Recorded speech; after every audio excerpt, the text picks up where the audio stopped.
This is Matrix Lord 212, and I'm talking about Doctor Who, Spyfall Part 1 and 2. If you really look at the episode, you'll realize that there are a lot of comparisons and connections to Utopia, Sound of Drums, Last of the Time Lords. If you look at the fact that in Utopia, Captain Jack and Martha Jones were screaming their head off, trying to keep out the wild creatures while the Doctor was talking to the Master. And they were screaming in agony. They were using all their strength to try to keep the door closed, screaming in a frenzy. This is repeated in Spyfall when the cockpit is exploded and the companions are screaming their head off for the Doctor. And then the Doctor disappears and they're screaming that they're going to die. Massive thing, again involving the Master. Remember how Harold Saxon, Prime Minister, announced to the world that humanity was done and that the Toglophane was going to kill the population and everything? That's sort of what the genius guy behind his social media and stuff did. The same thing that Harold Saxon did. Also keep in mind when the Master in the Sound of Drums basically put that the Doctor, Captain Jack, and Martha were public enemy number one. Also the fact that he blew up the apartment and their phones were rigged. Martha Jones called her mom, and Yaz in Spyfall Part 2 called her sister. Okay? Totally the same thing. Just like they were on the run, they were off the grid, running through the streets. Same thing with, the Doctor and Captain Jack and Martha did that. And it was the Master that was screaming them to run. In this case, it was the guy, the social media guy, with the search engine. I forget his name, but he's the one that was yelling at them to run. It was almost like the same warehouse in a way. If you see the Doctor talking to Martha Jones and Captain Jack, and they're talking about the Master, they're talking about the Doctor, and they're talking about what they're going to do and what the Doctor would want, meaning Yaz, Graham, and Ryan. Way too connected to those three episodes, but it wasn't just those three episodes. Just like the ghostly figures of the Army of Ghosts, and it turned out to be the Cybermen. This race was ghostly, okay?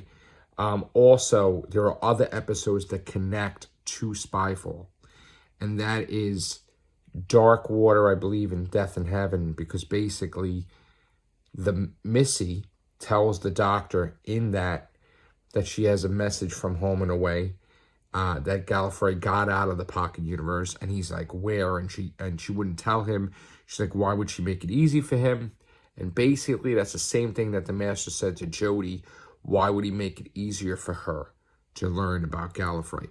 So it's almost as if Chibnall just took all these episodes in a bowl and mixed them. You had Missy give the Doctor the fake coordinates, and that when he went there, he probably was thinking that she killed Gallifrey because there was nothing left. And he smashed the TARDIS computer. He lied to Clara that he found Gallifrey.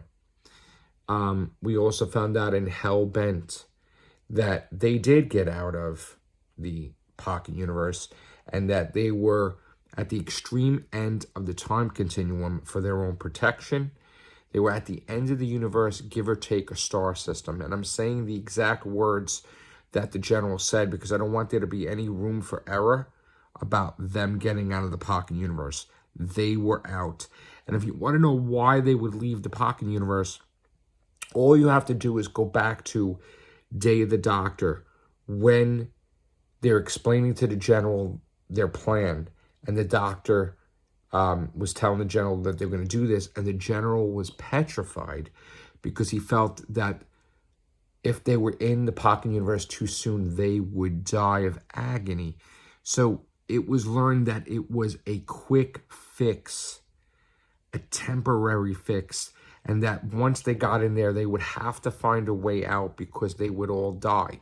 It would be a massive thing. They could not sustain staying in there.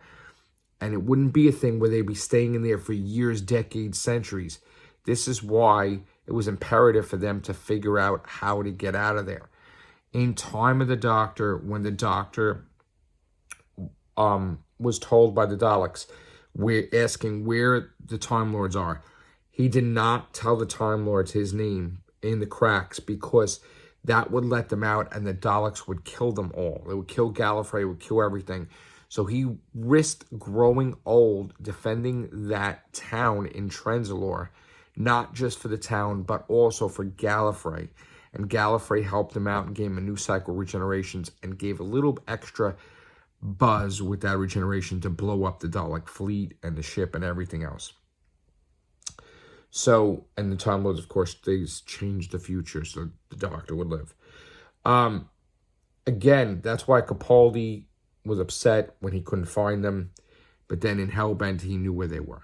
Okay? So, like, that's what I'm trying to say is that Chibnall took a whole bunch of episodes, mixed it in a bowl, and we got a batter and he cooked it. Now, again, not everything is a total loss from Spyfall Part 1 and 2. We have the great Sacha Dhawan, which is a great master, and I'm very happy with him.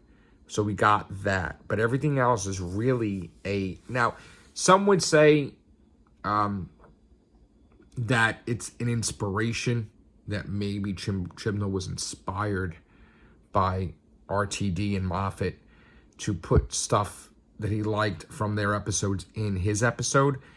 I just think it's like a rip-off, plagiarism, copying. I could be wrong. They may see it differently. Other people, I think, will call Chibnall a hack for basically hacking the episodes and stealing from it. I find that name funny, being a hack. It's pretty hysterical. But I would say that I, as a writer, would think that that's not a nudge for, like, what's the word? I'm trying to look at the word. It's not honoring them. It's kind of crapping on them because, again, you're stealing their stuff. You're putting it in the episode like it's your own. And you're just, RTD basically destroyed Gallifrey. He destroyed Gallifrey. You know what I'm saying? It's like he's undoing things, fixing things, mixing things up. But then he got it wrong because, again, it's not in the Pocket Universe anymore. So, just like you got what Logopolis was like when the Doctor fell. So, that's it. I'm rambling on. This video is getting very long. So, just look at the comparisons and tell me if I'm wrong because I really don't think so. I mean, it's plain as day. You could see if somebody could do for me, and say they're doing it for Matrix Flood 2 and 2, a side-by-side comparison of when at the end of Utopia, Captain Jack Martha is screaming, while on the other side, Yaz, Graham, and Ryan are screaming, and linking it up with the Master talking and the Master talking, and showing how it ends where the companions are left screaming. And then try to line up different things like the Master talking to the Doctor, run for your lives, while the other guy is talking to Ryan, Yaz, and and even Martha on the phone and Yaz on the phone. Like, if you see both, you'll see where I'm coming from. If you both see the videos playing at the same time together, side by side, I don't know how to do that with technology. I wish I was good at that and I could show you what I mean from my mind with both things running parallel. So if somebody could do that in a video and say, this is for you, Matrix Lord, this is what you meant, that would be awesome. All right? I'm going to leave it at that. Tell me what you think. Take care. Bye for now.